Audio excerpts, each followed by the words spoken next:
Hey, Nick. Hey, buddy. Hey, man. How you going? I'm really well. How are you? I'm really good. I'm actually really excited.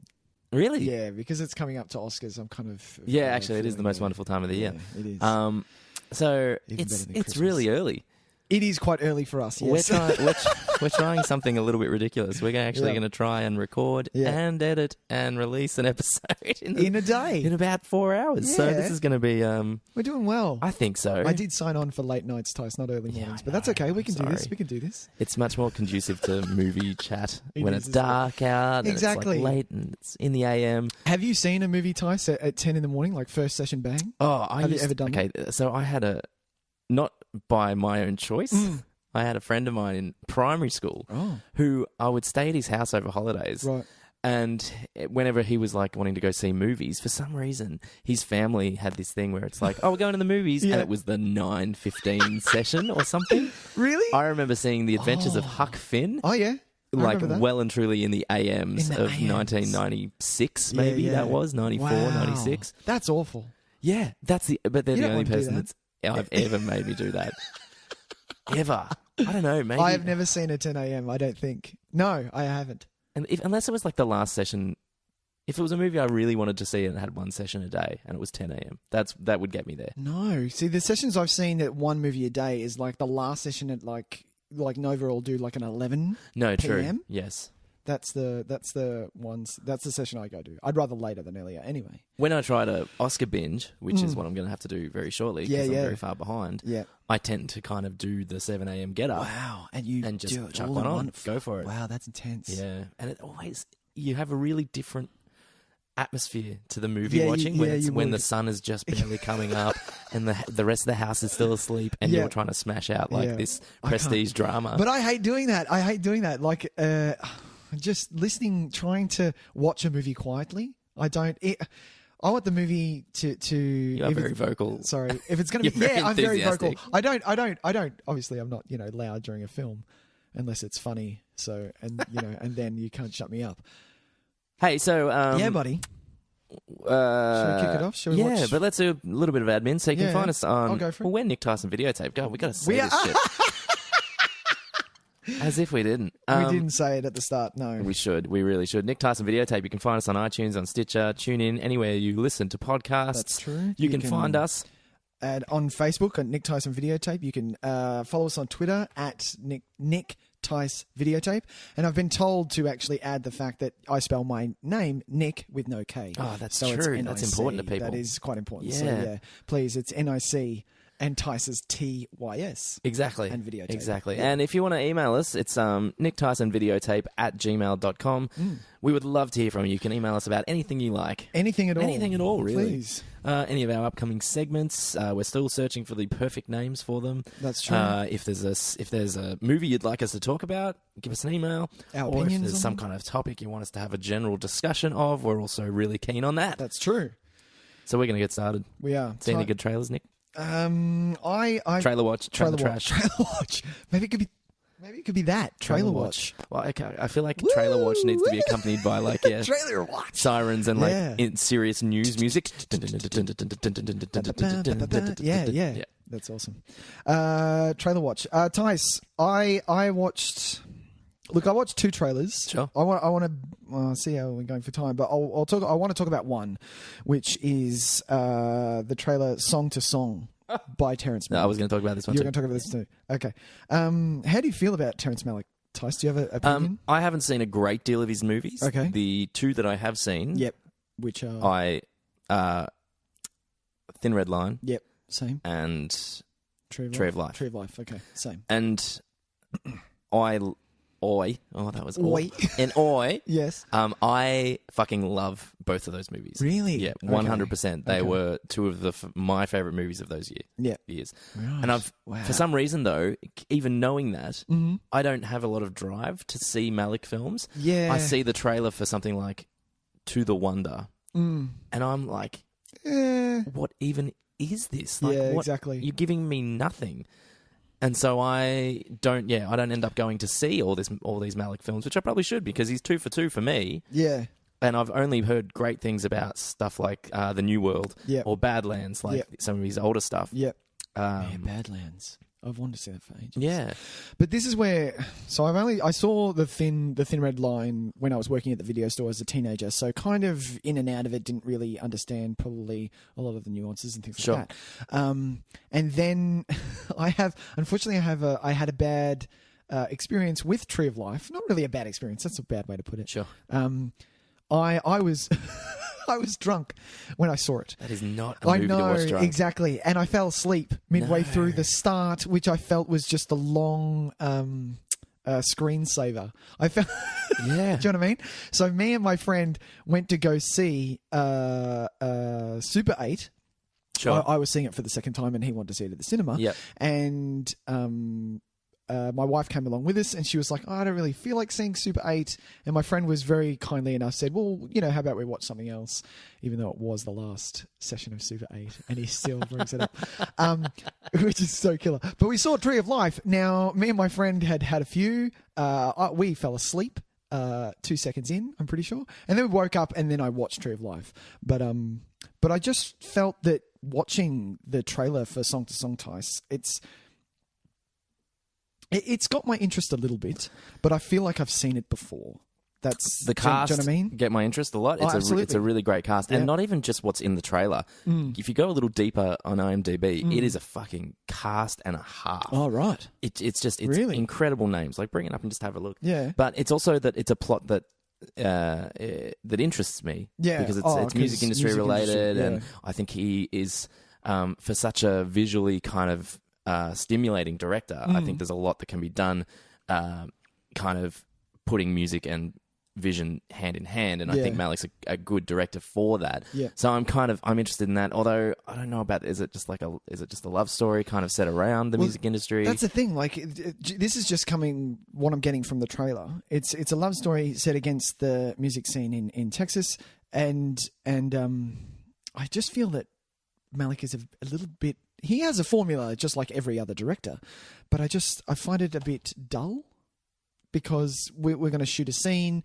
and then we'll have shots of a mosh pit and then a band and then, a stock footage of the earth. I feel that it kind of goes along sort of that formula, and I don't know. It's got my interest a little bit. I may watch it, but it's not jumping at me. Yeah, visual imagery that worked so well in Tree of Life, I think works so well in that because he is trying to kind of make very big statements about the meaning of life. Yeah, using these small intimate relationships, so he can kind of go off on these tangents of showing these huge kind of the sun flickering through trees for 5 minutes, like, and that I was on board for that when I watched it. I really, Tree of Life, for some reason, I was just on it, man. Yeah. And even all that nonsense at the end, I was on it. He just got me, and I just don't know if all stories call for that. Yeah, kind of exactly. So, because you could call it kind of indulgent, I guess. And so maybe this one won't work, but but listen to this cast, man. It's really good. You've got your main cast, but then you've got Christian Bale, Boyd Holbrook, Kate Blanchett, Val Kilmer, Benicio del Toro, Holly Hunter, Clifton Collins Jr. That's huge. That's massive. And then obviously you get down to the actual musos who are in there. You've got Iggy Pop, Patti Smith. It just says Arcade Fire as a person. So there's people in there. Yeah. It may be a watch. This might be the one to bring me around again. Also, it hasn't helped that none of his movies have been particularly well reviewed since Tree of Life. Yeah, that's true. And so when I'm half interested and I'm like, okay, look, the trailer doesn't do anything for me. Yeah. That was this Night of Cups one that was from I think about 2 or 3 years ago. Yeah, that's true. Yeah. The trailers don't do anything for me. If the reviews are good, we'll give it a crack. Really? And so then the you reviews go on are reviews? quite only if in certain circumstances and people whose opinions I trust. Oh, okay, yeah. More than just the general reviews. Mm-hmm. And they were, pretty middling on both of them. So I don't have that drive to go see them in that case. Whereas I feel like this might be the one to get me because it is a subject matter that I care about a lot. You care about, yeah. That's true. But it's interesting looking film, man. He's got such a distinctive style, and he's just doing it's his shtick, and he loves it now. This digital video, kind of right up in there. It is very like all the shots in that trailer are so close and up in your face. And he loves that kind of fluid movement of just kind of, it's not fly on a wall. It is fly. You are in you there, are kind yeah. of you are in the environment, but relationship, you don't move fluidly. You don't move like a human. You move quite fluidly through the environment. Really interesting. I want to talk about a trailer that I saw as well. It was called Mine. Did you watch the trailer for this? I did watch this. That's okay. So it's an Army Army. Hammer. Yeah, it's not Arnie. Like no, it's Arnold. No, Army. No, it's Army. God, have I been saying that wrong? Really? This whole time? Yeah, it's Army. All right, there you go. ARMIE. Well, there you go. Army Hammer. Sorry, Army. Sorry, keep going. War movie. He plays. I believe it's Afghanistan. I believe. Plays just a regiment soldier. Him and a partner of his get kind of caught in hostile territory, trying to travel through the area, and end up on a minefield. Yeah, that is like an extraordinarily massive minefield. Yeah, and they have to cross it. Yeah. And well, look, no spoilers because it's one of the first things that happens in the trailer. His friend gets taken, mind bombed. What are they called? Exploded. Yeah. Mine bomb. What do they call them under the ground again? He dies. Mines. Mine? Yeah, it's a mine. What is it? Pressure. It's like a whatever. A pressure mine. I don't know. So he gets destroyed. It's too early for us. I've got no words. All of my words are still in bed. That's awesome. And then Army Hammer ends up stepping on one and knowing that if he releases his foot, he's going to go a pressure mine. Yeah, it's a pressure mine. Yeah. So if you take your foot off the pressure, it blows. And it appears as though that's the movie. And he stays there for that entire. And he calls in, and he literally, it's like. Is it 52 hours? I think they say something, in the 50s hours. So we're talking, 2 and a bit days. That he can't move. He has to keep pressure on the mine. Yeah. And he can drop to one knee, but he still has to keep his foot on that mine. And it looks... It looks interesting. It looks really interesting because they're taking it... They're clearly taking it a few different ways. They're doing that there's physical threats, but they look like that they're kind of trying to express the emotional damage as well with a kind of 127 hours style. Exactly. With all the weird hallucinations and things like that. Yeah. And I like him a lot. I like Armie Hammer a lot now that I know his real name. Me too. I've always liked him. I think he's great. He got me at Winklevoss. Yeah, he was so great. Twins, he was really great in that. And so I'm on board. It looks a bit kind of... it looks a bit cheap. It looks like it's a small budget kind of thing, but good. It's a nifty little idea. Yeah. It's your phone booth speed. Kind of. It's your speed. It's your high concept. Yep. Walking into a pitch meeting, the guy goes, "All right, how about this?" Exactly. And everyone claps. goes, "Yeah, this guy." Because they can't believe they didn't think of it first. Exactly. So I'm interested to watch it because I feel like you'd want it to be a tight. Quick 90 minutes, 85 minutes kind of style. You want in and out. You want it to be high tension, high pressure the whole time, and it'll be enjoyable, I think. Yeah, it looked really good. It looked really good. Yeah. So I'm keen for mine. You watch any other trailers? I watched one more, which I'll just quickly talk about, which was called Get Out. Oh, I saw this trailer ages ago when it was because it went to Sundance, and so I saw the trailer for it around that time. So a really good premise. It's awesome. It looks in a, sort of the same vein as The Visit. Did you see The Visit? No. Oh, please! Everyone should watch The Visit. I know everyone kind of has a kibosh on M. Night Shyamalan. I'm fine with him. No, a lot of people do. I will watch any movie he puts out, but I usually wait for it to come to me now. I'm not agreeing that The Happening wasn't bad. I am agreeing that The Happening was bad. Happening is amazing. Bad. It was, but I know, give him a second chance. Oh, anyway, it's in the same vein as that. It's an African American man who visits his girlfriend's parents, and the trailer just hooks you with all of these weird, almost like cult things that are happening. It's kind of got almost like a Stepford Wives kind of thing going on. Really to it. Does. And there's a couple of things that really interest me about that is that it stars Bradley Whitford.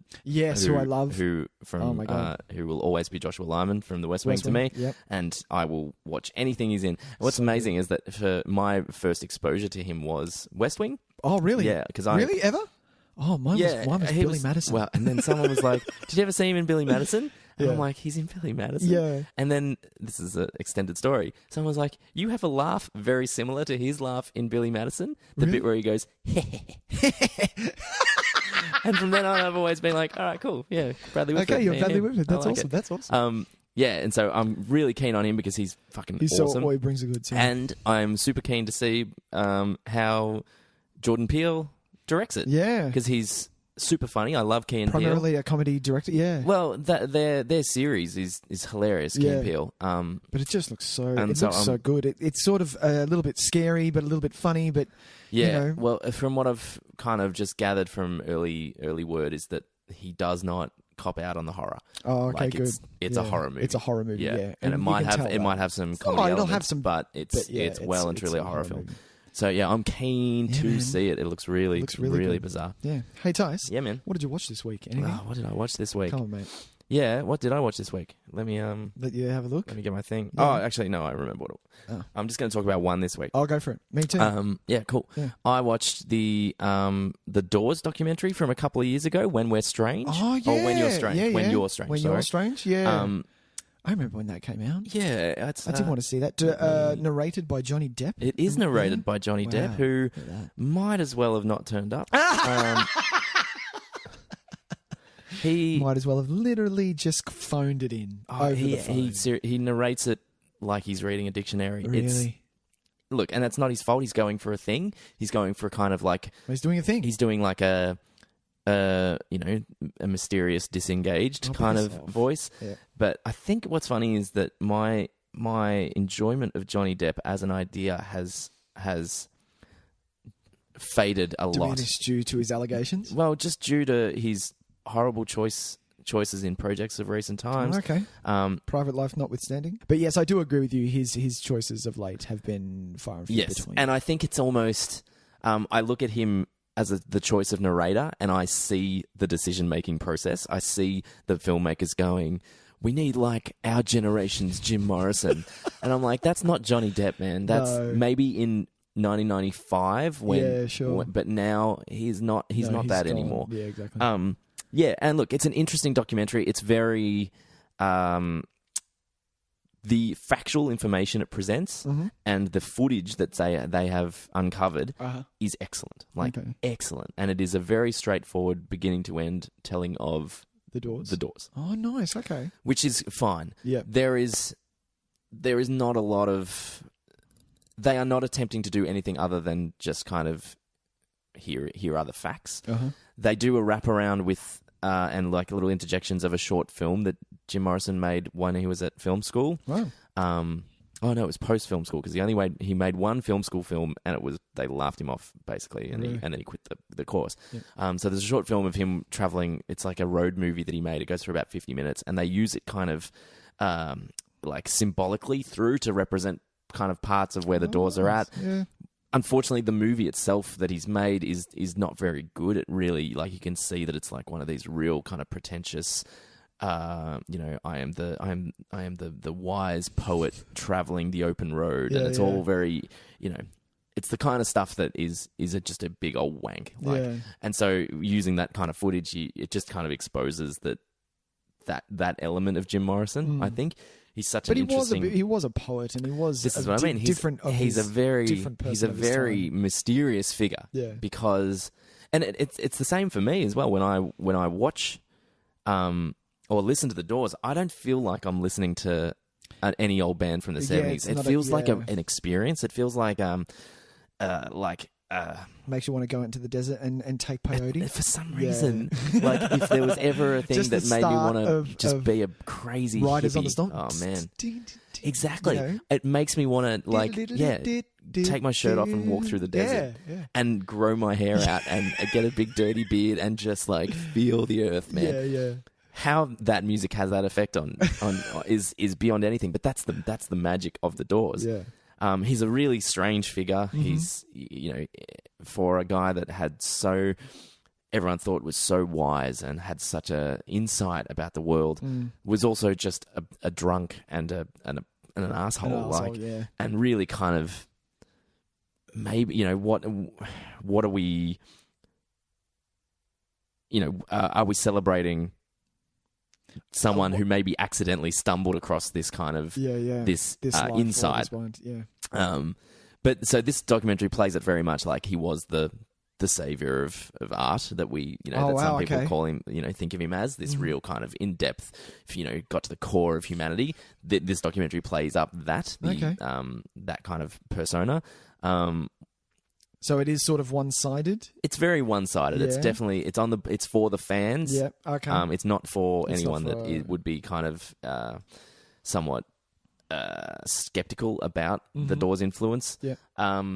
It brings up an interesting point about documentaries that I think is for a bigger discussion, but I'll just briefly raise it. Is that documentaries? What do I like about a documentary? Do I like the subject or do I like the documentary? Do I like what the filmmaker has done with the subject, or do I just find the subject inherently entertaining? I think it can go either way. Well, I feel like this is one of those ones where I find the Doors fascinating. Yeah.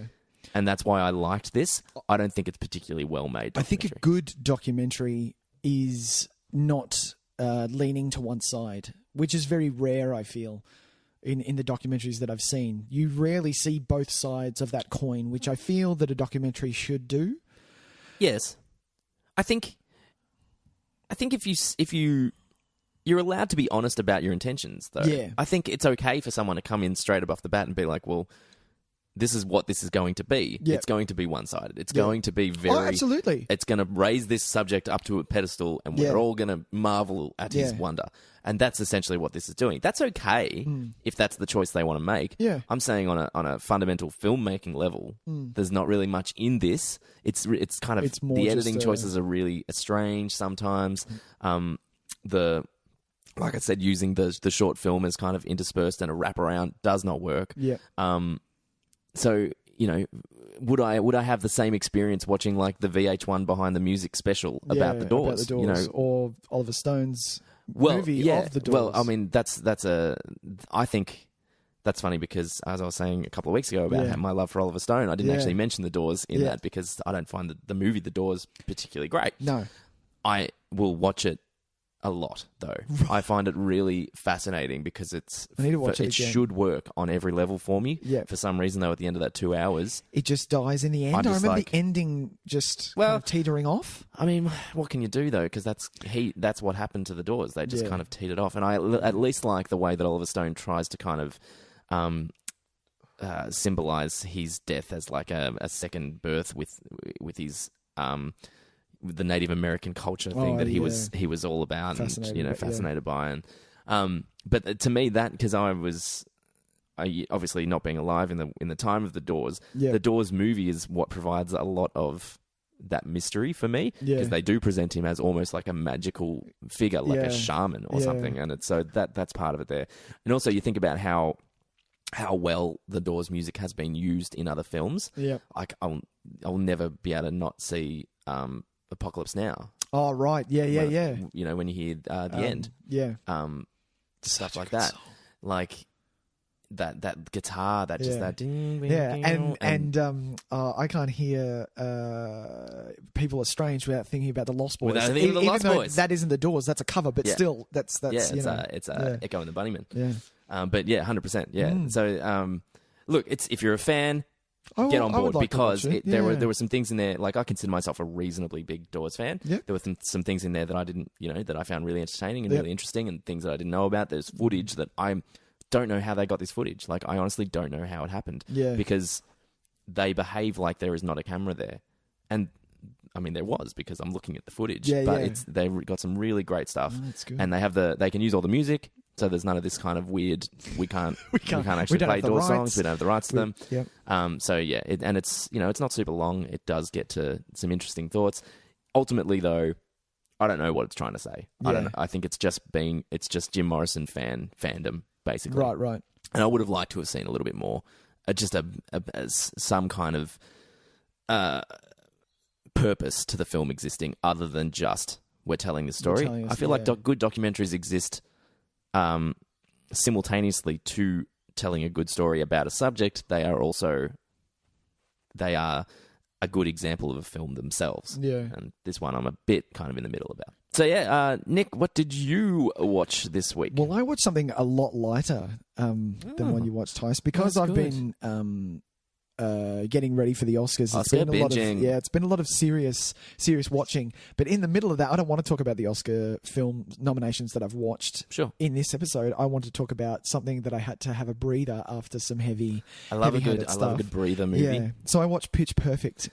All right. I love that movie. Seriously. I love it so much. Okay. It works on so many levels. It really does. Like I understand that the formula has been done before. But it's a 9 out of 10 for me. Oh, yeah, it is. It is because it doesn't drop the ball. It makes fun of itself. Like it's the formula for it's been done before with the Bring It On and the everyone trying to get to regionals. Everyone wants to get to regionals and win at regionals. Yep. But it works. You've seen it. You've seen it in Bring It On. You've seen it in Drumline. You've seen it in Drumline. You've seen it in what was the dancing one that they started doing? Any of them? Stomp the Yard? Yeah, there was three versions. I've seen Stomp the Yard. See, there you go. See, I told you. The formula works, and they know what they're doing. Plus, Chuck's singing into it, singing covers of songs. Sure, everyone loves it. Sure, but I think it works because the comedy is making fun of itself. Like I remember when so I saw the trailer, and I told my wife, "Let's watch this," and she went, "Really, really, you're really going to put this on?" And that start where she just... I'm not going to spoil everything if you haven't seen Pitch Perfect. That first scene where you've seen it, haven't you? Yeah. Where she power boffs, like just throws up everywhere because you can't hold the note. Or not can't hold the note, but... Yes. Yeah. You knew from the start, it was like, oh, this is a bit different. And it kind of, from there, it makes fun of its own genre. It makes fun of the Glee... It is definitely aware of itself, exactly. which is good. It's refreshing. It is refreshing to a degree. It's got a really nice energy. I'm not on board for either of them. I've seen 1 and 2, and I do 2 sucked, but 1 I do good. struggle a little bit with them. Really? I don't know. I love it. But I can find myself.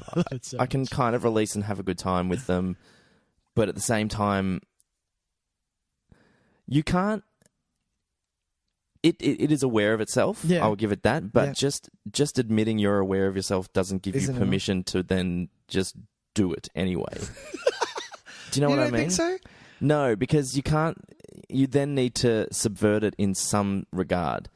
You need a bit more. You're picking apart Pitch Perfect? That's funny. No, only because it plays as what you're saying. It plays as slightly smarter and slightly self-aware. Yeah. But that's like me painting a Picasso knockoff. Yeah. Go with me on this analogy, right? Here we go. Standing next to it saying, "Yeah, I did this. Isn't it shit?"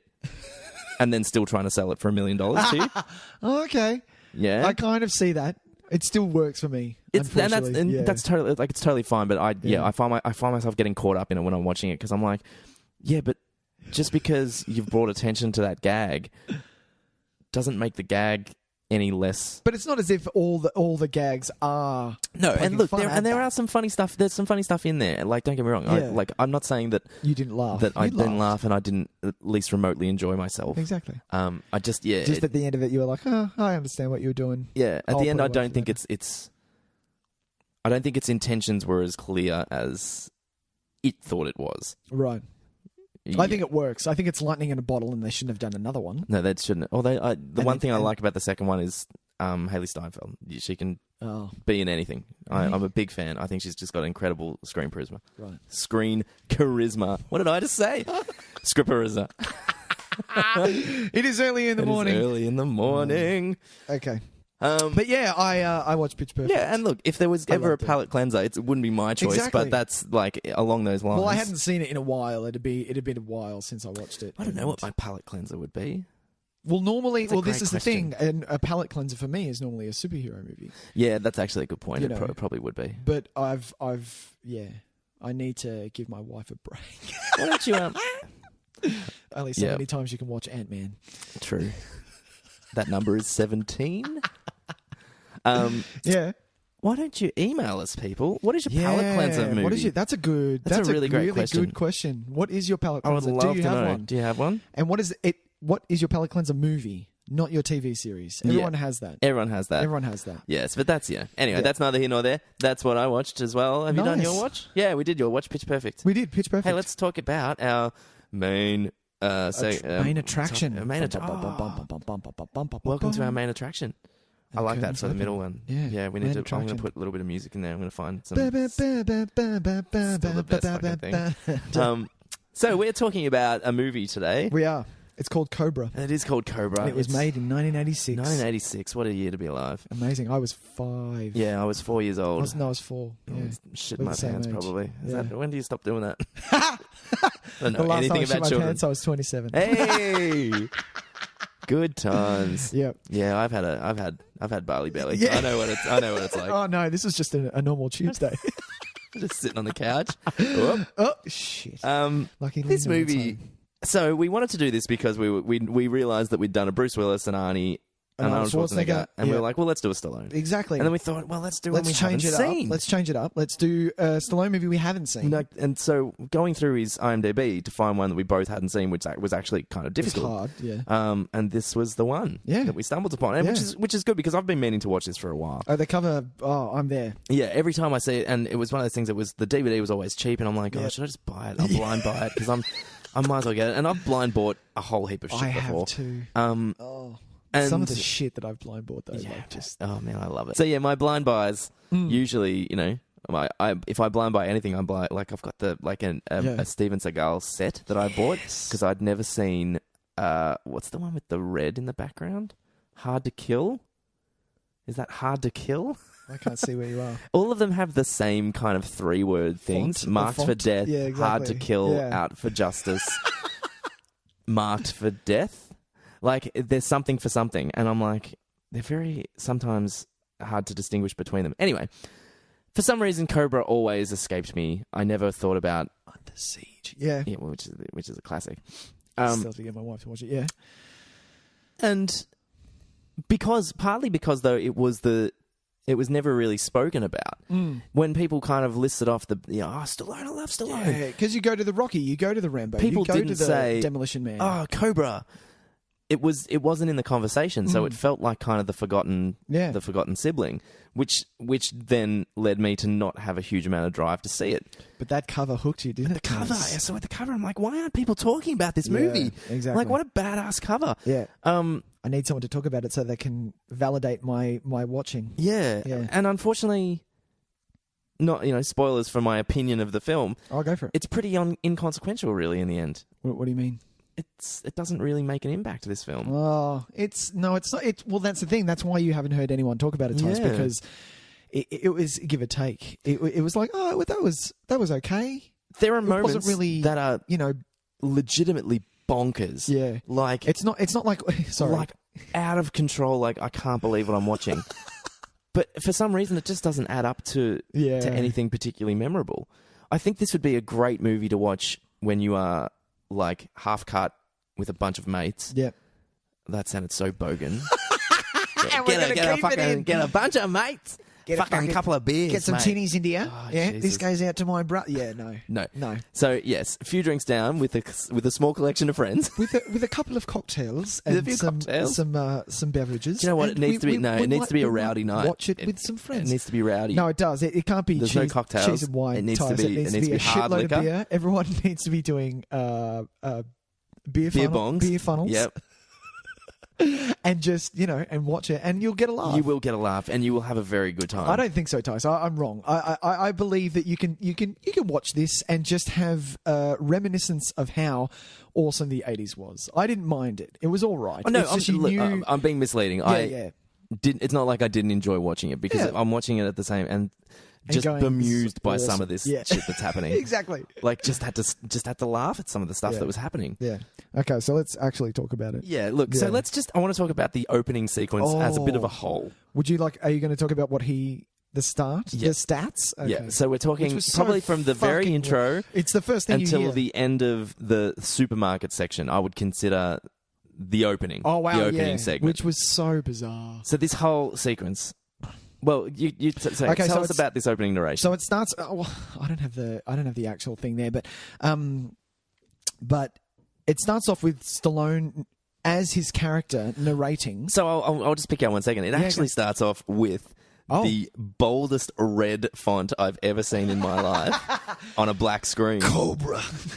Yeah. Like, how good was that? And as soon as I saw it, I'm like, well, this is going to be rad. Like, I was so on board for that 1 second. Yeah. And then these stats come in with, do you have them? No, I don't, but whatever the stats are, but it doesn't matter. But it comes up with like a crime is committed every 60 seconds. Violent crime every whatever, a rape every however, and murder. But the thing is, with that, I'm like, okay, so you're sending me out. So why, how does this come back to it? And when I wrote it down, I was like, well, what has that got to do with the film at all? Why is it saying these stats has got to do with anything?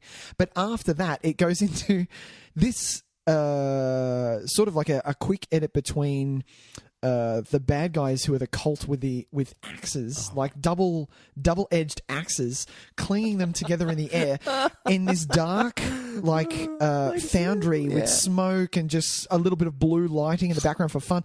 And if you look, they're not just, I'm like, oh yeah, it's a couple of bikers just having a bit of fun. It's not. There was a guy in a suit. Did you see him? Yeah, there's a guy in a suit there, and they're all like chanting. Yep. So it's a bit weird like that. That intercut with a guy on a motorcycle. Now you think it was a little bit misleading. You think that is Cobra on the motorcycle. Well, that's what I thought, but it wasn't. It was the first bad guy that you see of this film, and who ends up going into a supermarket with quite a large shotgun.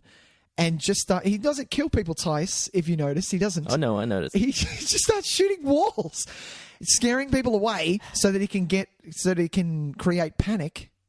And then... all right, so... It was just weird. But then you've said a mouthful right there. Sorry, like, there are so many things that I need to stop you and we just need to go back for a second because... Do you want to go back to the cult? So first of all, his narration. Yeah. It is, if you know how people do the Stallone voice? Yeah. Mr. I am the law. Yeah. This is the example you go to because I couldn't understand what he was saying at first. I am the law. I am the law. Yeah. Why am I saying him like Southern? He's not Southern. That's but terrible. It's Stallone doing Stallone in that narration. So but good. Also the slow reveal of his pistol while it's happening, he's got the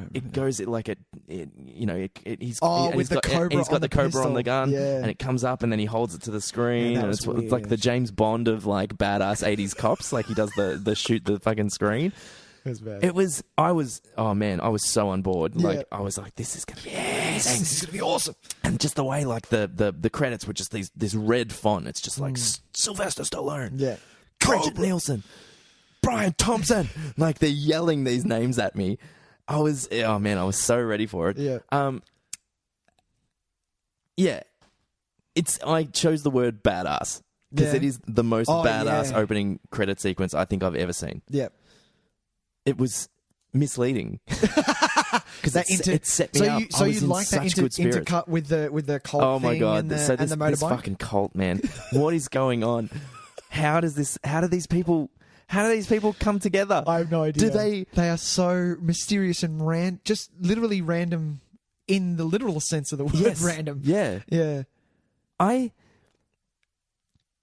Go on. Okay, so for one, how long? What are they? Do they have like a set period of time every night? This is how confusing that they dance with their machetes with their hatchets. Yep. Like, do you reckon they're at like they meet at the foundry and it's like, okay, here's our plan.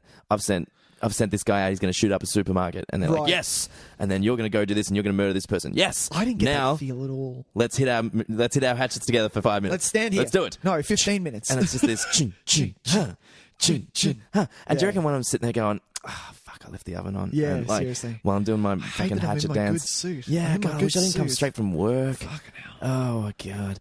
Like, I just don't understand it. It is the very definition of a cool shot for the sake of a cool shot, and that is this movie's.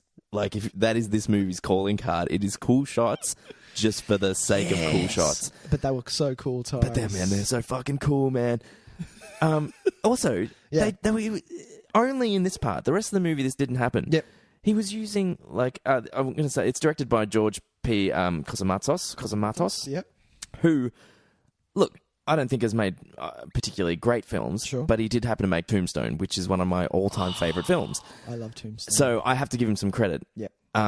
Although, from what I've heard, what you've read, yeah. is that he perhaps doesn't direct a lot of it. Many of these films. Yeah. Because now this is twice. Tombstone, I've heard that it was more proxy directed by Kurt Russell. Right. And now I'm hearing about Cobra was basically Stallone directing it. Yeah. And because they'd worked together on First Blood Part 2. Yeah. And he was just like, yeah, do whatever you want. Yeah. Apparently, verified by the cinematographer that it was like, yes, it was directed by Stallone. Yeah. Which makes so much sense. When you watch it. When you watch it, because it is made... It really did. Like, when you read that after the film, you were like... Oh, yeah, you just went back and went, of course it was. Of course it was. Yeah. But only in this opening sequence, there were these weird, like the fisheye lens shots. They were, and then these weird, distorted kind of whip pans in slow-mo that kind of... It made me think of, like, a Beck film clip from the 90s. Right. Like, the Loser film clip. There's lots of fisheye and there's that weird kind of shaky back and forth, but it's... 90s. It was so weird. It looked like a 90s film clip. Seriously. Which is really interesting for a movie made in 1986. Yeah. Ahead of his time, you might say. Oh, my God. Okay, moving on. Oh, man. Like, there are just so many little things where you're just like... Yeah. Oh, you're such an idiot. Like, the constant cut to the birds flying... Because the birds were on a traffic line, but then a gunshot went off, and so we saw the birds flying away like 4 times, and I'm like, we get it, man. It's the symbolism of this disruption to normal society and all this kind of shit. And I'm just like, come on, man, you're not doing anything for me. So we see this guy come in and just start shooting up this supermarket. He doesn't. He's not. You don't know what his intentions are. Well, the whole movie up to this point is very. This is gonna be rad, man. It was so fucking extreme. This movie, but then he just doesn't shoot anyone. Food. Yeah, he just walks in and shoots a bunch of food. I'm like, this movie needs to commit to its fucking deal, man. A lot of blood, a lot of bodies. Like, that's what I mean. You've set this up to be like the movie that I'm gonna be like, man, have you fucking seen Cobra? Yeah. And he walks in and he shoots one dude. Yeah, one dude, and it's so funny the way like that. But he makes him run. The way he's like, you can leave, you're free to go, whatever. And you just know he's going to shoot him. But it's so this slow-mo bringing the gun up and the guy's like, cock the gun and boom, and he shoots him in the back. It was, and from then, exactly from that moment, Tys, you were like, oh no. This is going to be a fizzer. Yeah. It's going to be someone's idea of extreme. Yeah. But it's going to be watered down by Stallone, probably, in order to... make sure that it sees the widest audience it can. Yeah. I did read that it was heavily cut. The violence was heavily cut out of this. I read that as well. Yeah. But that doesn't mean he still came in and shot food first. Like, yeah, exactly. So it's not like you cut a bunch of violence from that. Yeah.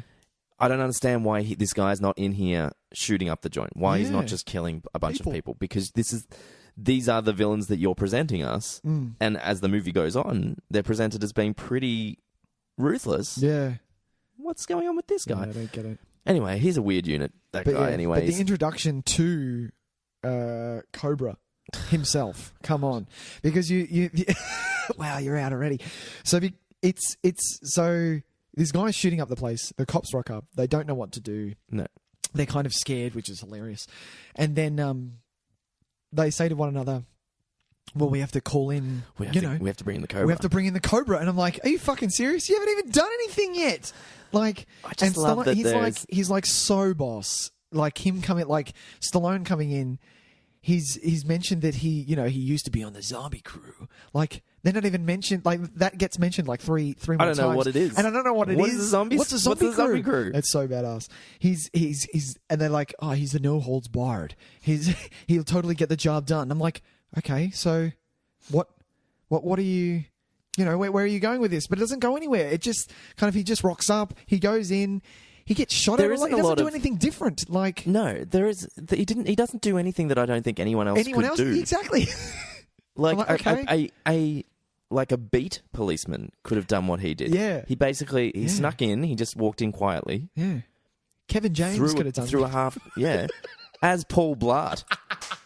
Half drinks a can of sweet Coors. Exactly. Like there's some product placement for you there. That was I actually kind of like that. Gotta sink the sweet Coors. He's hiding behind some beer, grabs one of the beers out of the thing, drinks it while this guy is just yelling, throws the beer at him. But see, and I love that's like His whole plan is, I'm going to go in, I'm going to distract him, then I'm going to sneak around the back and open a door on so it. So do and that first.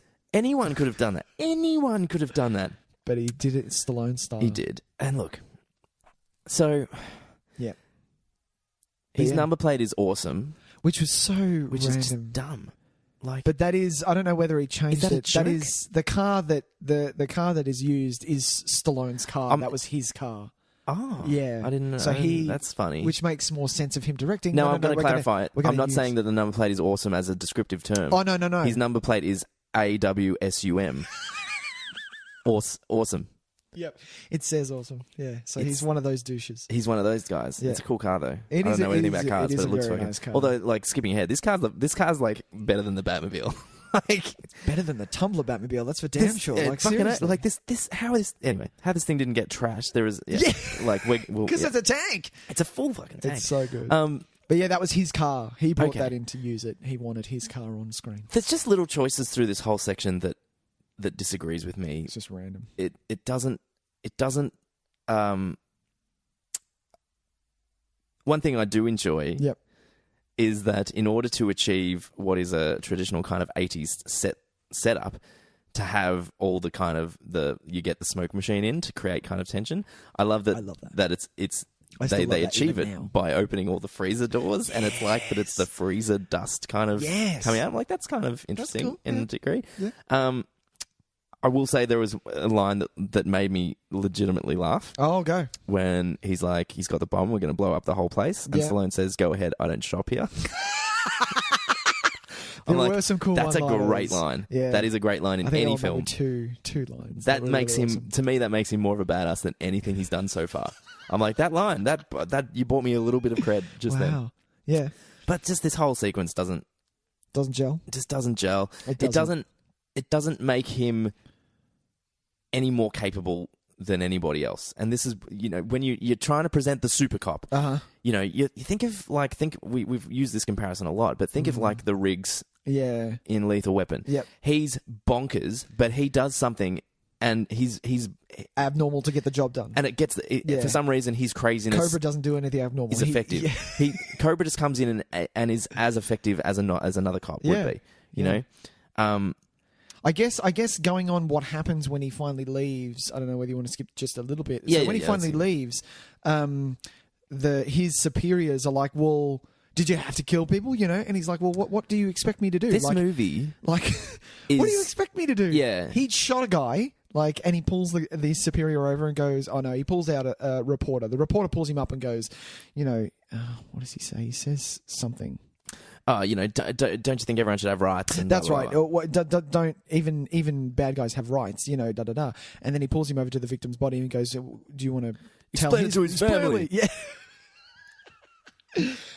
This is that, and you know what? That 30-minute interaction, is like conservative politics view, summed up, perfectly. Yeah. And I'm like, oh, so now and maybe we've got a bit of all of a sudden this movie. I'm like, well, this movie is a conservative ideological maybe essay. We've got something to say. It's actually saying that I'm in my head. I'm like, I don't know.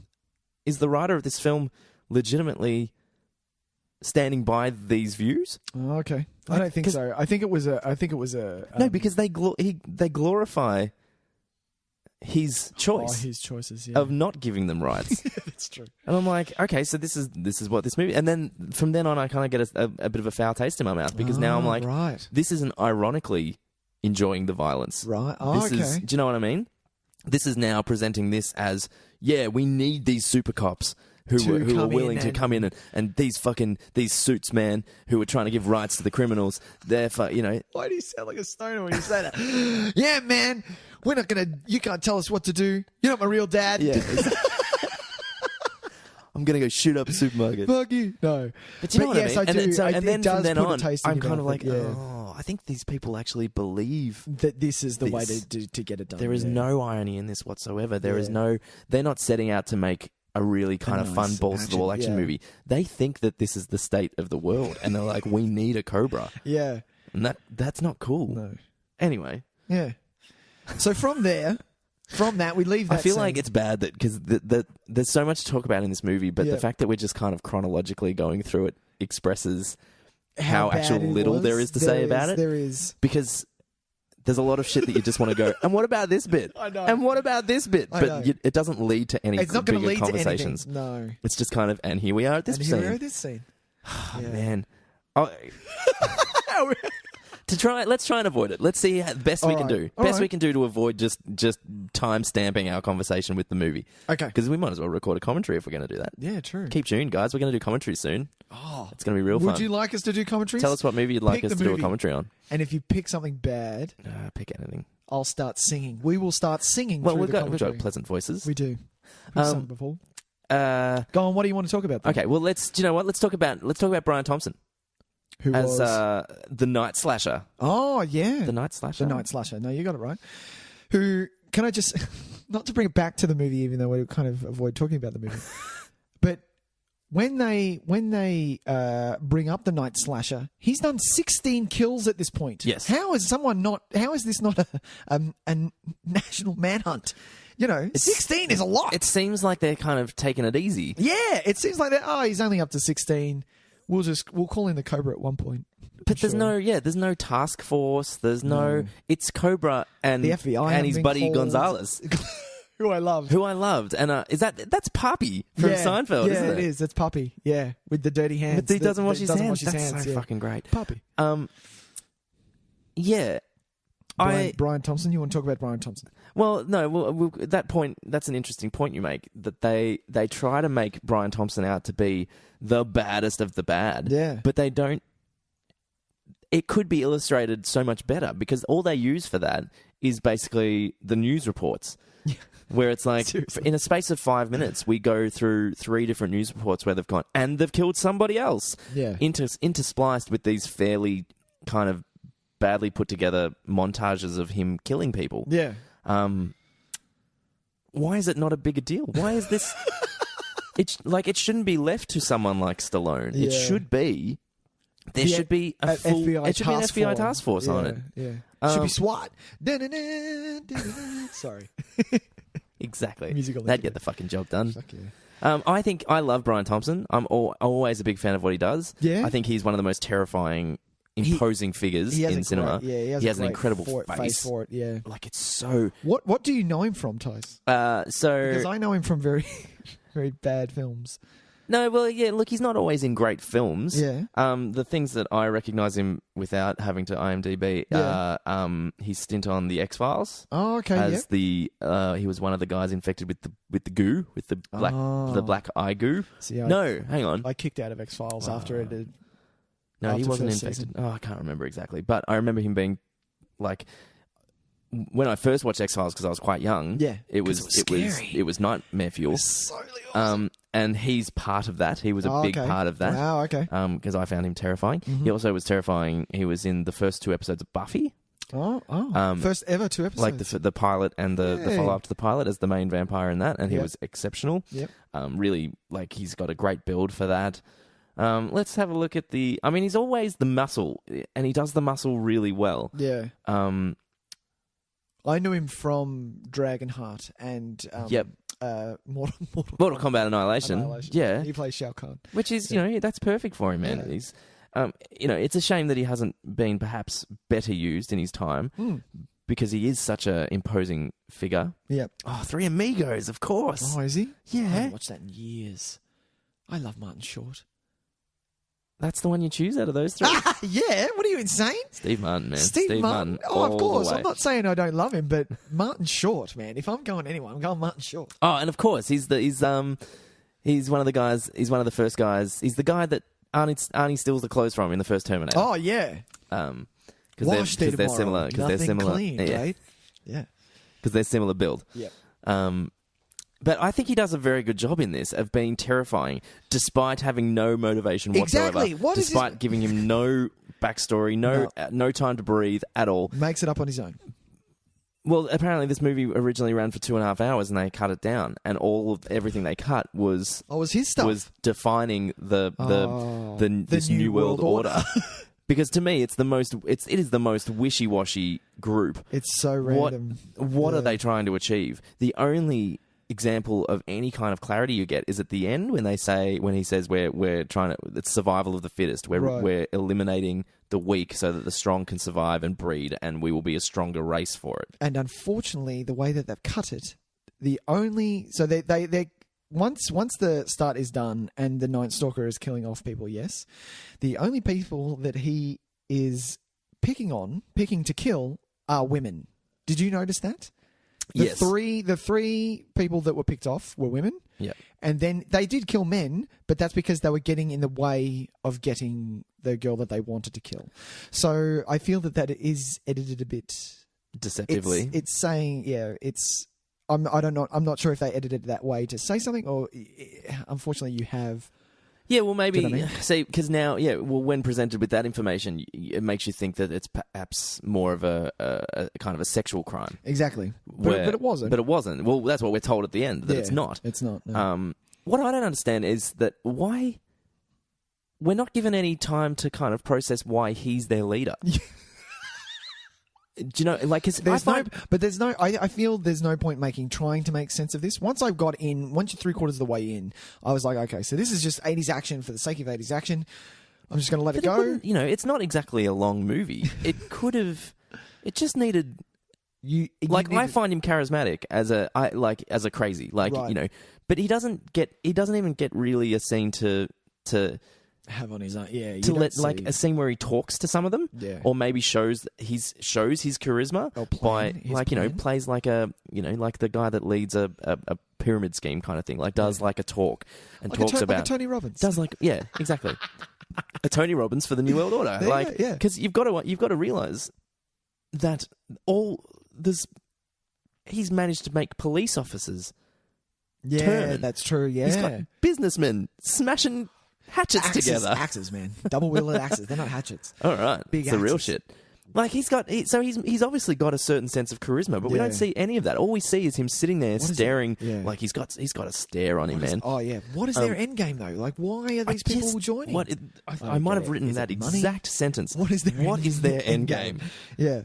I know I wrote it. What is the New World Order is what I wrote. Why is Brian Thompson the boss? And how did he convince these businessmen and police officers to get on board? They are the questions I need answered. Right. Otherwise, this movie, you can't then present to me this serious kind of, we're making a statement about what we need for violence, and then not justify your villains. Exactly. Anyway. Maybe it was cut out, Ty. See, this is the thing. So much was cut out. So. But you know what they had time for? The fucking robot model shoot. How rad was that? Oh, that was so good. The one thing we may be, bagging it out a little bit, the storyline, but there were moments in this that brought you back, and you were like, "No, this is fun to watch. Yeah. It's super fun to watch. Yeah, it's not fun it's not fun to then dissect in a podcast. Because you end up getting negative because it is a lot of it is just not boring, objectively bad. Yeah, but it's very fun to watch. No, well, actually, there was a passage when I was bored, and we'll talk about that in a second. But yeah, what is going on? Bridget Nielsen, who, my God, what a presence she cuts. Yeah, she's 6 foot something, just blonde as blonde can be. Amazing. That European cut face where it's just like jaws that could, just cut glass. She is something. She really is something. Yeah. But they've got surrounded by these robots. These weird, the robots. I thought they had something to do with it at one point. I was like, oh my God. Maybe this has something to do with it. Do you know why? Because so the modeling shoot happens with all these robots. We don't know what they're advertising. Yeah. Are they advertising robots? I don't get it. Can you buy these robots? I have no idea.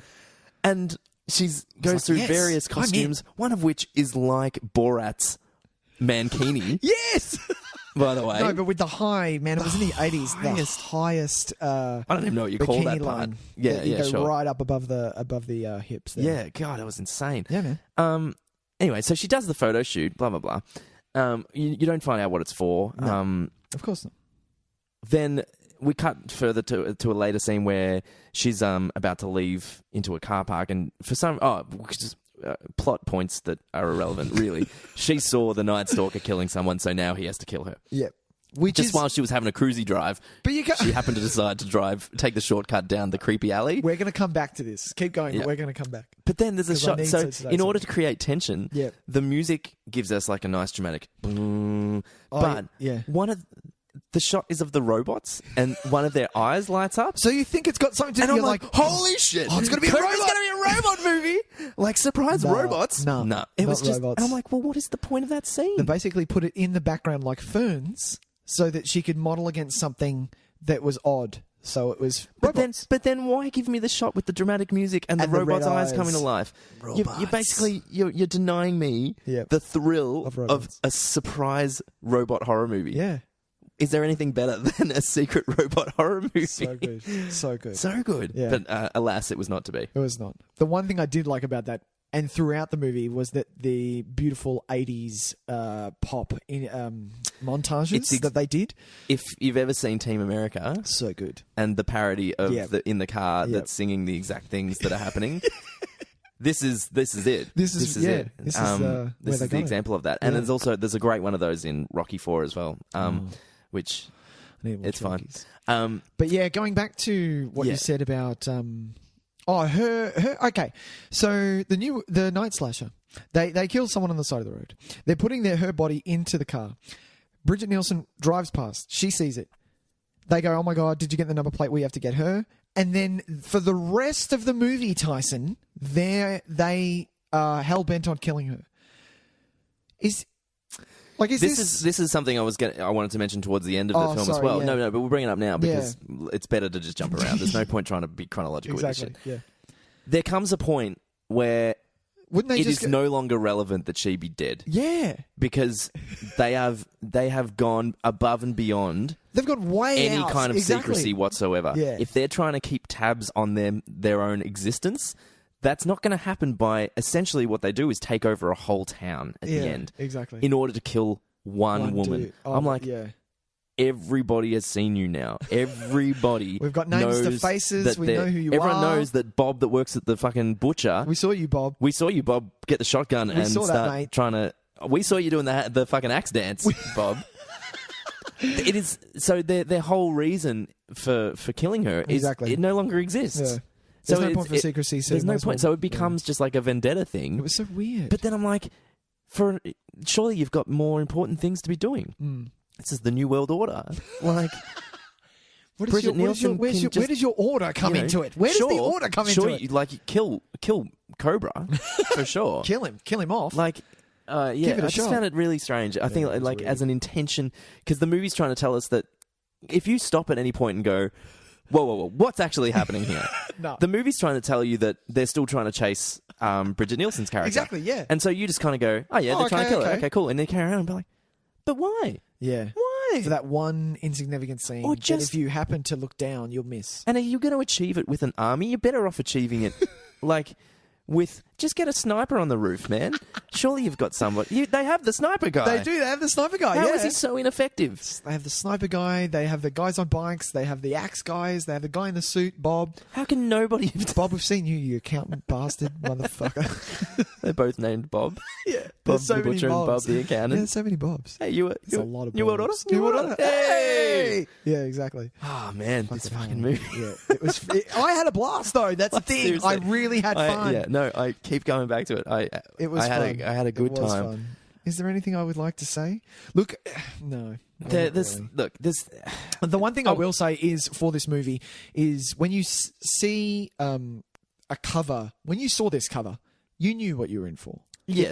It wasn't. I don't think this lives up to the cover. Oh, really? I think so. Let's compare to the cover of Commando. Exactly, but Commando lives up to the cover. But isn't it in the same vein as Commando? It's one man taking on an army, protecting the girl, and he wins. Commando does everything better. Oh, I'm not saying that it doesn't better, but it's the same formula. It's the same formula, yeah, of course. But I'm saying, but Commando does it better. Commando lives up to the cover because it does everything better. Because Arnold Schwarzenegger is better than Stallone, hands down. Yeah, yeah, he's a better presence. Absolutely, I think Stallone's a better actor. Oh, like when given the right material. Really, I think he can be. Okay, here we go. I don't think he has the. I think Stallone is limited in his range, but what he does better than like that thing, that action man thing. Is better. What? Schwarzenegger's definitely better than Stallone at the action man. You think the drama is better at the drama? I think Stallone's better at the drama. Well, I would have to disagree only because of two films where Arnie showed a bit more of I'm not his saying side. he can't. Oh, no, okay. Yeah. But you're saying he's better at it. He's slightly more limited, I think, in that regard. I disagree. let's find some good things some legitimately good things to talk about. One of which, I think, go for it. I love the hospital sequence where Bridget Nielsen is in the hospital. Oh, that was quite intense, wasn't it? It felt like a slasher. Yeah, it was film. quite good. And I was you were kind of like, oh, get slasher, out, quick, get out. It felt like a horror movie, like a legitimate horror movie. It was good. And it built tension really nicely. Yeah. This was still early enough in the film that I was still 100%. You were okay with it. You're like, okay, come on, it's okay. We had this weird fucking robot thing, but I'm still in it. I'm still there. I'm there with you. Go, yes. And so this was earning a bit of quite a bit of goodwill. Yeah. I just wish the violence was a bit more. I mean, it's a weird thing to say, but I wish it committed to its violence a little bit better, because the way it would cut away from the violent shot, or the way it would kind of artistically show, like there's a bit where there's a hand grabbing the girl that he's killing, her hand's grabbing like the bed sheet. And that's right. Bloody, that's right. And it's like, well, that's not. It's not enough blood for me. Come on, have the blood. We want to be scared of this guy, and he is so fucking scary. Like I legitimately jumped when he busts his hand through the door. Oh, really? When she's in the bathroom. Yeah. Like, and with the knife, because that knife is fucking great looking knife. Yeah. Like, what a design. Yeah. Although completely. Sorry. How would you use that? What an awful idea. You would hurt yourself more than you would hurt anyone else. You would hurt yourself. You would. Because you'd think about we would hurt where ourselves. would you put it? Like, because anywhere you put it, if you moved your body, you'd spine yourself on the pointy bits. The pointy bits, yeah. It's kind of like you have to hold it at all times. Google the knife, people. Google it. It's a good looking knife. Yeah, and so that hospital sequence, it did get me. I thought it was really well put together. It was. And it was dark, and it was... And Cobra was on the way. He was running because he had to deal with guys at his house. And the way that they were like... and Gonzalez was like, yeah, what did you want? You wanted me for something? No, I didn't want you anything. I didn't call you. Get back to the hospital. And they immediately know that something's about to go down. It was cool. It had a really nice sense of urgency about it. Good. But felt like a legitimate horror movie. It was filmed. It was like that moment. They just decided we're going to film this like a horror, and it worked. It was really nice. I also like the. I think him and Gonzalez have a really good chemistry. I think they work really well off each other. They do. It's a weird. They're not. Gonzalez isn't used enough for it to be a buddy cop film, which is fine because it is Cobra. But yeah, they do. I do like the fact that he is like the most hard ass. Cobra is the one to call. He's been on the zombie crew, which I still don't understand what it means. But he eats healthy. What the fuck? Like Cobra? All through the movie, he's like, he's smashing pizza. Why are you eating that for? No, but he tells his friend Gonzalez, why are you filling yourself full of shit? This was like constant. So it's a do as I say, not as I do kind of thing, perhaps. Oh, maybe. Did you notice he eats pizza with scissors? Did you see that? Is that what that was? He uses a pair of scissors to cut the front end off a pizza. And then ate the pizza. I thought he was going to sit down and do like a... Yeah, it was weird. Well, okay, so this is early in the film. There's a little montage. No, it's not a montage. There's a little segment of about 2 minutes where they think, hey, let's give Cobra some character. Right? Let's give him some, But their idea of character is just to give him interesting kind of quirks. Show him at his house. Yeah. In his so the first thing he does is put the newspaper in the barbecue. He's reading a newspaper and he puts it in the barbecue. Yeah. And it's like, wow, isn't he wacky and at the front of his house and unique? Yeah. And then he walks in and gets pizza out of the fridge and uses a pair of scissors to cut the front off it. And eats that. And while he's eating the pizza, he keeps his gun cleaning implements in an egg carton in the freezer. Okay. And he sits there eating his pizza, turns on the news, and cleaning his gun. And it's not a news. It's it comes up with more advertising for Toys R Us, which is just random. Oh, of course, so random because the product placement in this movie is quite. Slap in your face. Yeah, they don't hide it at all. And like, which is fine. I'm kind of just like indifferent to product placement. It's kind of like unless you legitimately turn to the audience and wink. Like movies got to get paid for. Someone's got to. No, but that's fucked. The only really bad product placement that sticks out in my head is anything by Michael Bay. Why were we talking about that? Product placement. Because we've got nothing to talk about with this. No, we've got so much to talk about. We don't even know where to begin. It's true. Because it's just fact after fact. It's just so many things. I could just go. But what about this? But what about this? Are you ready? Here's a couple. I'm gonna quick fire list a few of the fucking random. Like, what am I talking about with these beats? Go, Tys. Here we go. I'm gonna get my list up. Okay, so he's getting his list. Here we go. Okay. Okay. Is that all right? Yeah.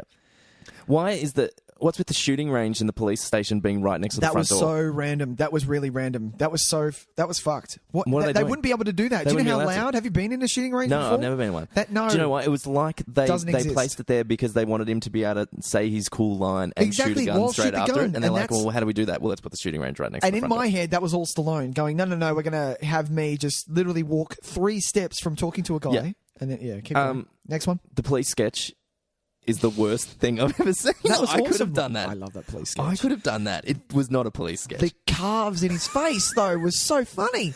Do you know what? Like when you see police sketches, you're like, wow, you're really good.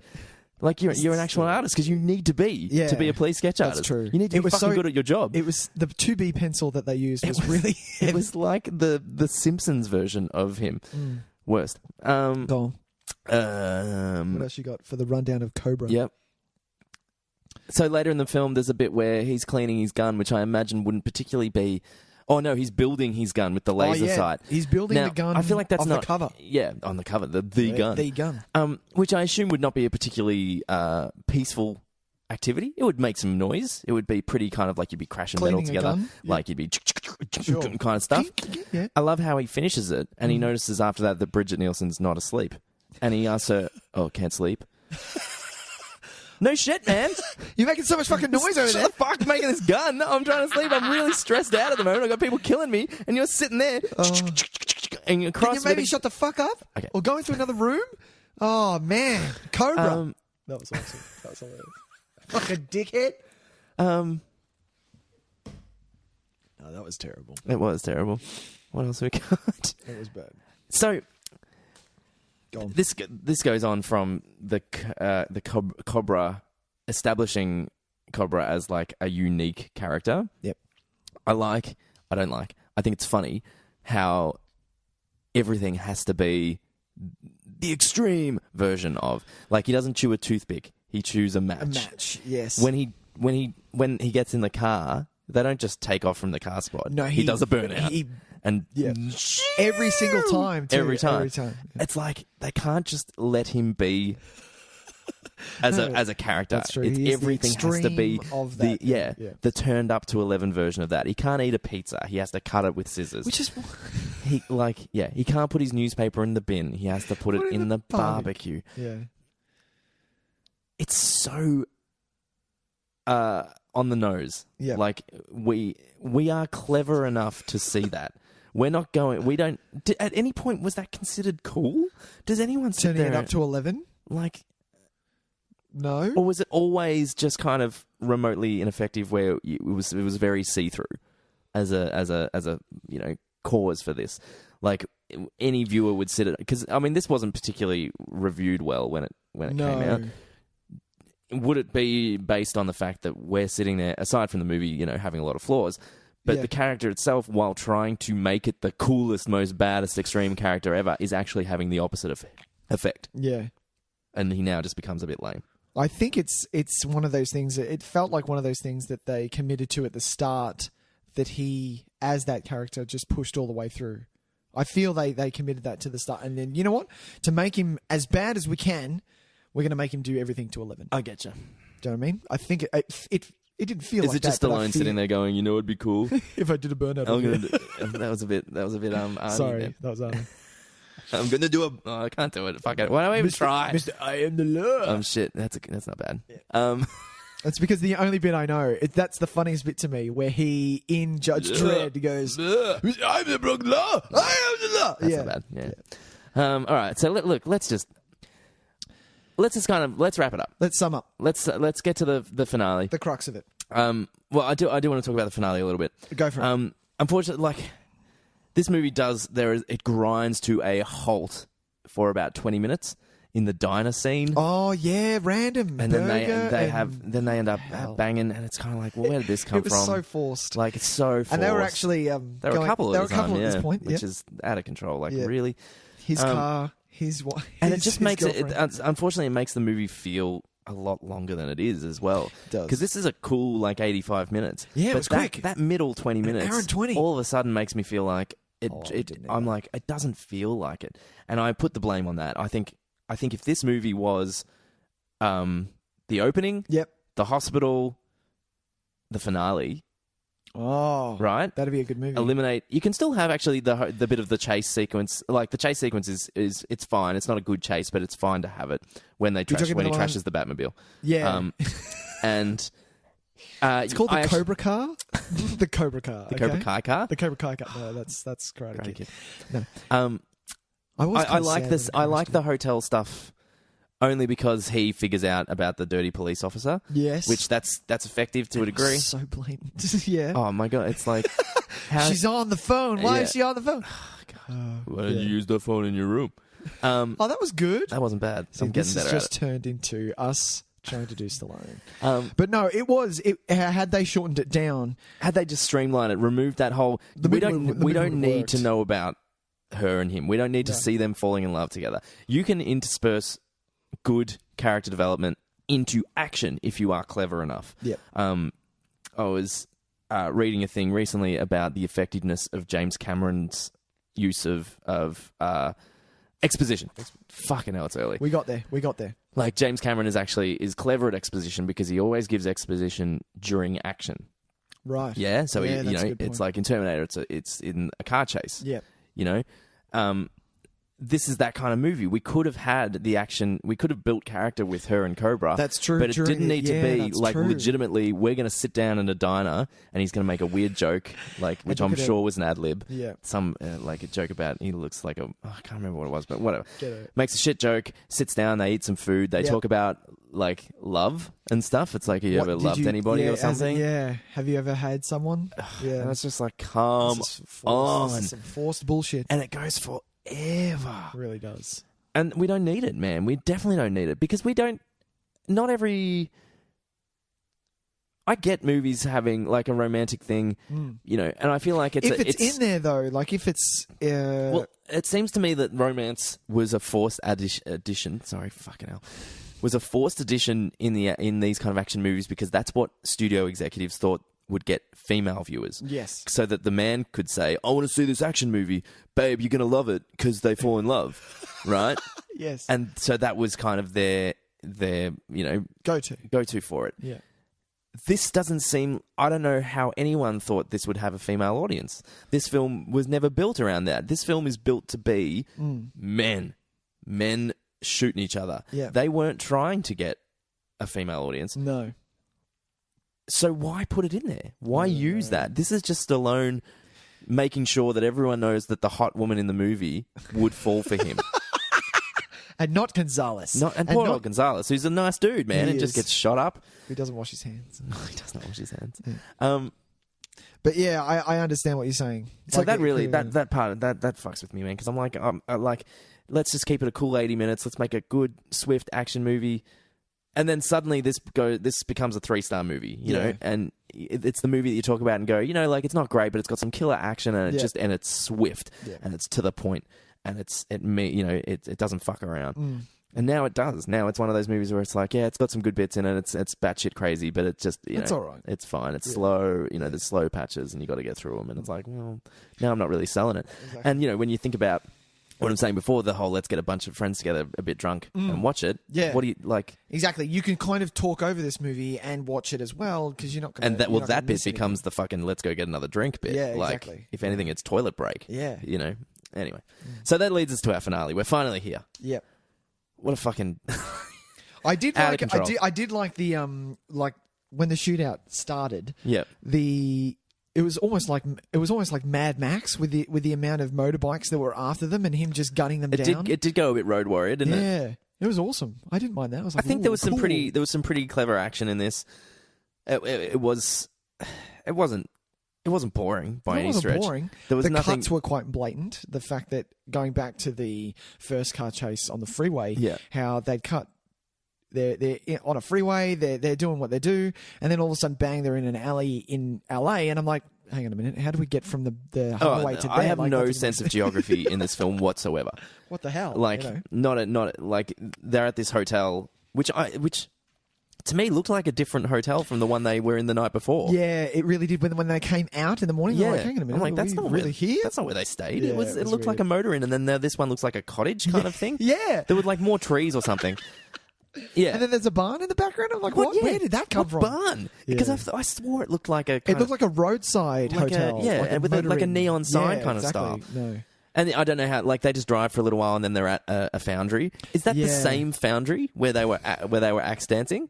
Is that what that's meant to be? Did they just stumble across that? No. This is a different one. No. Well, this is a totally different one. They seem to like their foundries. Yeah. Well, it was the in the 80s. It was a thing to RoboCop had one, Terminator had one. Like, it was the place to kind of end, or like they liked it, or maybe I think it might just be setting. an easy. I think it's an easy kind of gritty looking set. It'd be easy to like because the roofs are fucking high. It'd be easy to rent out because just knock off work. Exactly what you just we needed. They're probably abandoned for all we know. Like, yeah, exactly. And no one's giving a fuck about whether or not the foundry's going to get torn down or anything like. And it's the 80s. It's not as if it'd be safe either. It would be fine. No. But yeah, it was.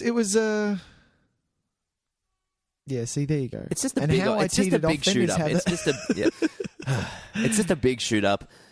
It's fine. It's fine. Yeah. There was one moment where a guy on a motorbike. I like the guy that just bashes through the door of the hotel room where Stallone. Oh, that was hilarious! He kamikaze through the door. And I'm like, dude, you didn't think that through at all. Because then what are you Stallone's doing? just there with the gun waiting for it, and he's fallen off his bike. He's like, he has to try and get off the I'm bike. Like, oh, this is awkward. No, I fucked this up.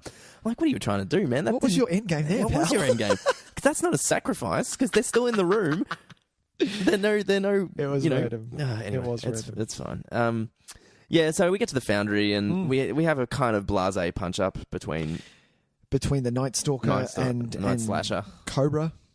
It's fine, and that was it. And that's it. And although this movie ends was bad. Well, the Night Slasher has these little monologue about the New World Order, and we finally kind of go, oh, okay, so that's what was going on. Doesn't make any sense. But then you go back and go, well, that's not really what happened. Yeah, exactly. But then I also love how Stallone gets the upper hand on him, and then the Night Slasher does his whole, "You're not going to do it. You're a cop. You've got rules." I'm like, what? What movie have you been watching, man? This whole movie has been about how Cobra has no rules, how he doesn't give a fuck. He will shoot you. Like, at no point did they try and present the moral argument about that. Like, it's not like he was torn. It's not like he was ever like, oh, maybe I should bring him in. All the time. And I'm like, and then in my head thinking, oh, this will be funny. He's just going to give a one-liner and shoot him. Yeah. But then Stallone plays the conflict. I'm like, no, you can't suddenly have the conflict. Yeah. Where has this been all movie? Exactly. You've just been shooting people willy-nilly. So you put a fucking laser sighter on your gun last night because you're like, well, this is going to fuck up some dudes, man.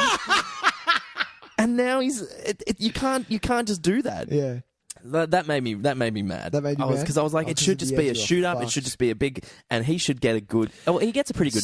It's a pretty good death. The up on the hook and then the slow push into the fire, which was so set up. What the fuck is that for normally? So for people who haven't seen this, I'm going to spoil it for you because you're not going to watch it.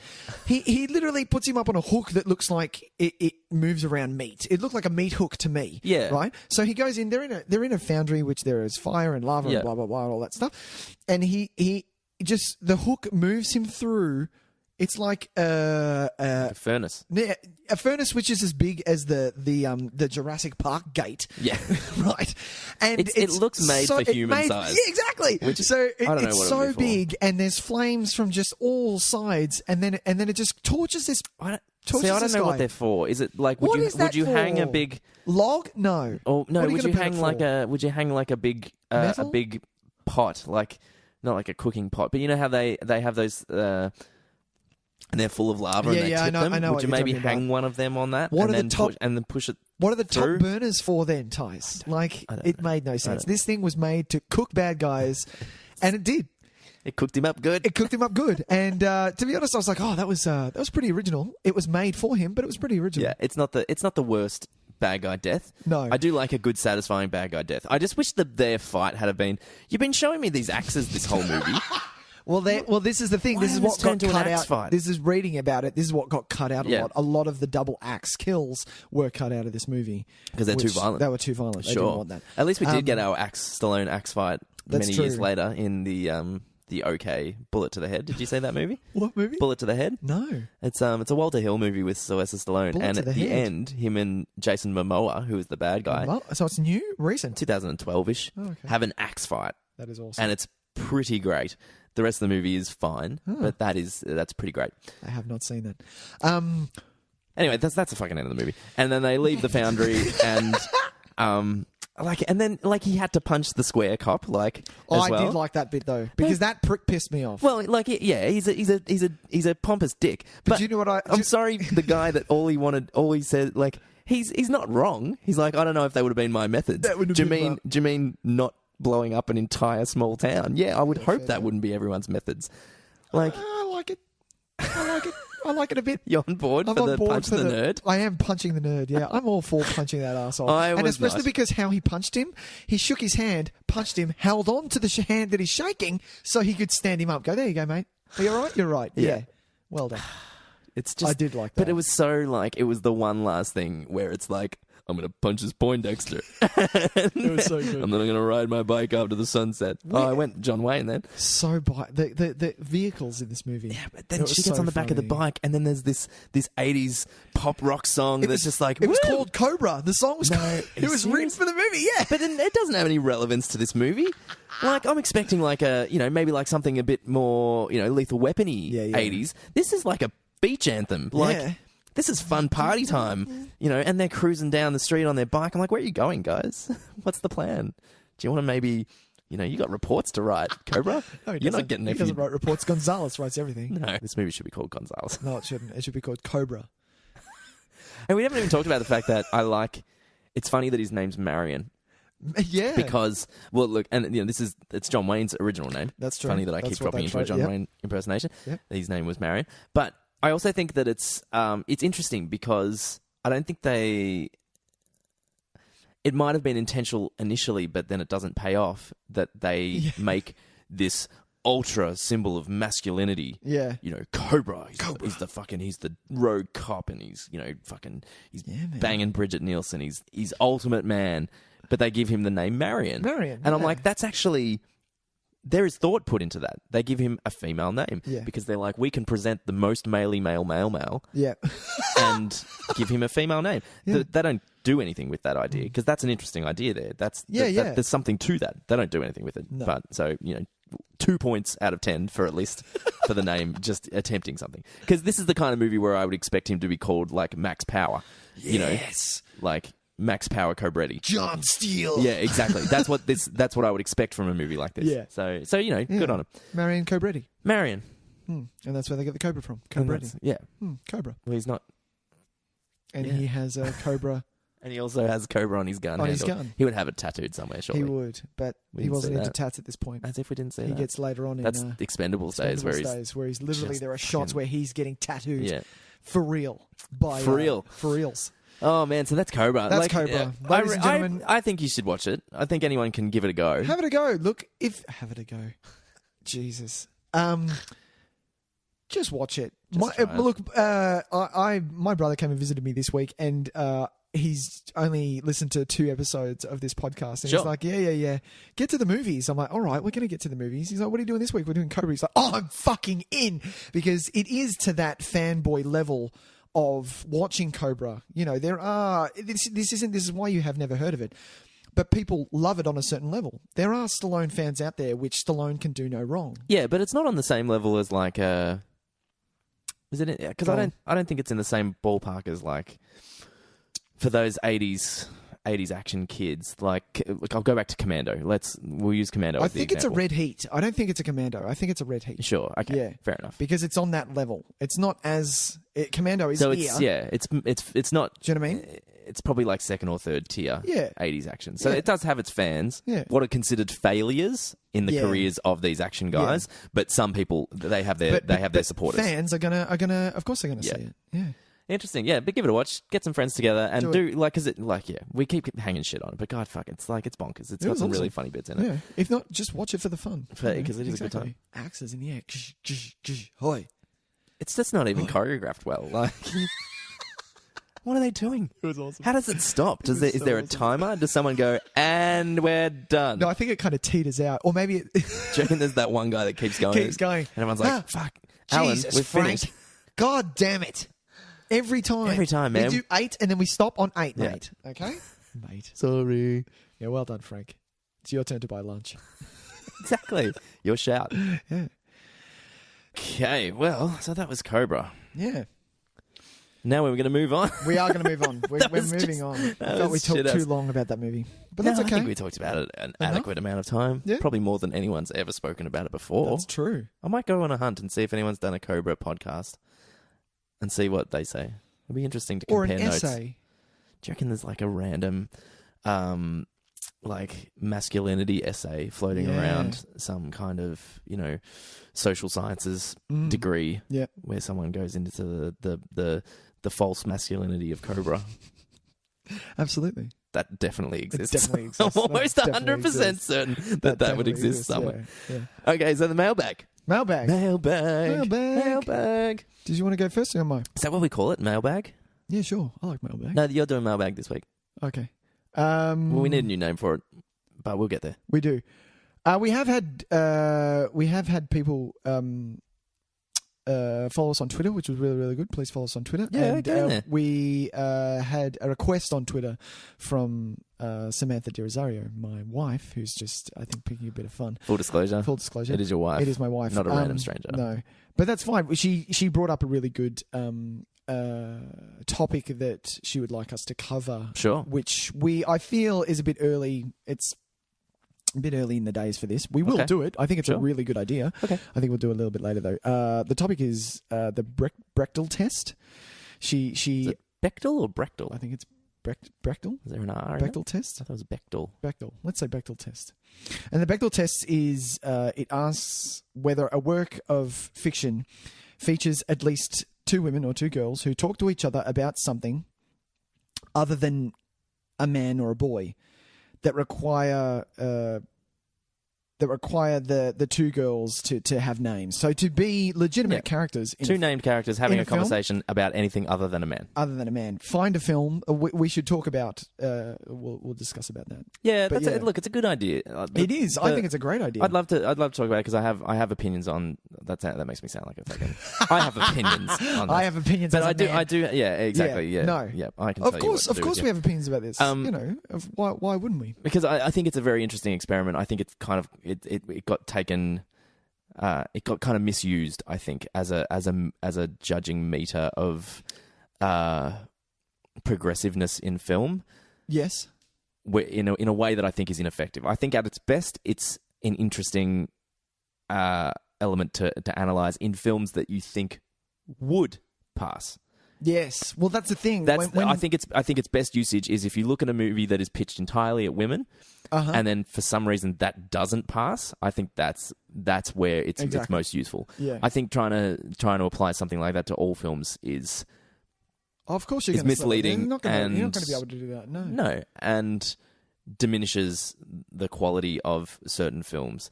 I think it highlights the need for more female orientated stories in Hollywood, and that is without doubt. We need more of that, and we need more artistic input from females. We need more female directors. We need more female writers. We need more female cinematographers, editors. Yes, I can name 20 directors off the top of my head right now, and I wouldn't even have begun to list how many I know. But you asked me to name 10 female directors, and I'm going to struggle. Yeah. And that needs to change. Awful. That needs to like change. That. No, I don't like that either. That absolutely needs to change. Yeah. But I think using the Bechdel test as the gauge for those issues, I think is misleading. Yeah, exactly. But yeah, I'd love to talk about. There is a list out there. If our readers want, our read our Times. podcast. Our listeners want to look it up. There is the list of films that check off or pass the pass or fail is the test. It's a test. So unfortunately, I've looked at the list, and unfortunately the list isn't. A lot of people said that they're not great films. Unfortunately. Oh, okay, that's interesting. Yeah, but all right, we're gonna come back to this. We're going to come back to it. That's a topic because I'd like to requires a lot of conversation. Yeah, I'd like to dip into it a bit more. I would love to, and just to talk about the female directors that we haven't heard of. That Yeah, and use the opportunity to actually kind of highlight the work of some female creators ones that we're big fans of. Absolutely. I think a lot of people out there out there. What am I talking about? Where the fuck are we? Go, Tys. But just the simple thing of telling people that that a female director was responsible for something like Point Break. I think Which people is exactly would be where I go to. Yeah, non-movie junkies would find that quite surprising. Exactly. I think, and I think it's those elements to it where you're like, it needs to be more. We need to see the material needs to be independent of the sexual gender of the creators. Say that sentence again. Yeah, that was a fucking train wreck of a sentence. I'll say it this way. Go. Female directors can make male-orientated films, yes, and vice versa. Yes. And it needs to be irrelevant. Yes. We need to not then look at the director and go, well, that movie about two sisters, dealing with a family crisis was directed by a man, so it's not an accurate representation. Mm-hmm. Likewise, that fucking balls-to-the-wall action movie, because Point Break is wicked good. Fucking intense. Wicked. Like, it's a really great film. If you don't own Point Break, you really, suck like, really kind of fun and dumb in a very good. early 90s way. Good. But she directs the shit out of that. She does, yeah. It needs to be irrelevant that it was like, people aren't, people are so shocked when they hear it's a female director. It shouldn't be. It should just be, it's a director. Yeah. In saying that, we're going to solve the problems of sexism in this society. Oh, you heard it first on Nick Tys and Videotape. In our 1.5 hour podcast, we are going to solve the problem. So yeah, we will come back to the Bechdel test. We will. We will. Good listeners. We can't wait. Apart from that, is that it for the mailbag today? Yeah, we're going to move on to our streaming recommendations. So I had some correspondence this week. Yeah. Good friend of the podcast, yeah. Reardon Jones, has suggested a name for our streaming section. Oh, I would like your approval. Streaming section, yeah. He's suggested that the name should be Crossing the Streams. Not bad. It's not bad. Crossing the streams. It's not bad. Cross the streams. You cross the streams. You're going to endanger us. You're going to endanger us, our friend, the nice lady who painted us in advance before she became a dog. I like it. It's not bad. I'm in. It also has a urinating connotation, which I quite like as well. Yeah, exactly. Which is funny. Makes me laugh.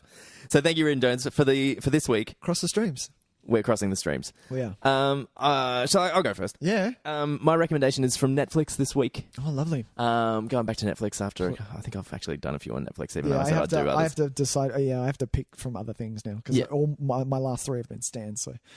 Well, there you go. Netflix, they recently added Bill and Ted's Bogus Journey. Oh! Which I would like to recommend, because if you haven't seen Bogus Journey, it is better than Excellent Adventure. Oh, what? I'll happily put it out there. Actually, they're both level for me. Level? I love them both. Sure. Yeah. There's nothing wrong with the first one. I think the second one is like legitimately great. It is funny. It is...